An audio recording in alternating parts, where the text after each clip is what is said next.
Alors, on a un nouveau gouvernement, ça y est, et je sais que la plupart d'entre vous ne connaissent pas les nouveaux ministres, c'est vrai.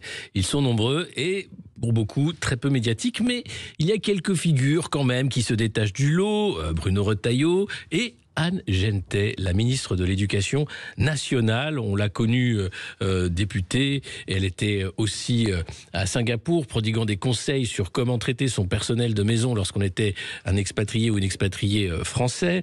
Et aujourd'hui, elle est ministre de l'Éducation nationale. Et sa priorité, on l'écoute, c'est ça. 3 priorités. Élever le niveau, élever le niveau, élever le niveau. C'est ça la priorité. Voilà, 3 priorités qui n'en sont qu'une. Élever le niveau, élever le niveau, élever le niveau. Alors on se demande où va l'argent et à quoi servent tous les rectorats, les réformes successives pour l'éducation nationale où le niveau ne fait que baisser. Mais heureusement, Anne Genetet veut élever le niveau.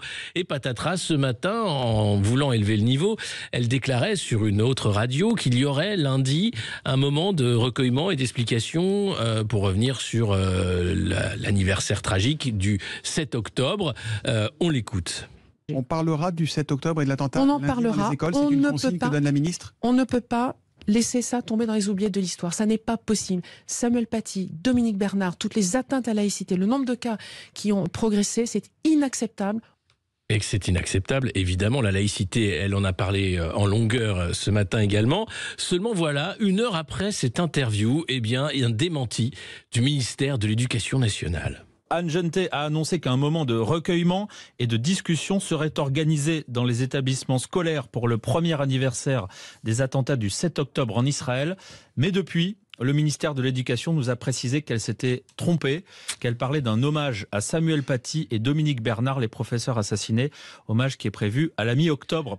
Voilà, donc un peu on met les pinceaux comme on dit, difficile évidemment quand on est dans une position comme celle-là, mais heureusement qu'on va parler de la laïcité.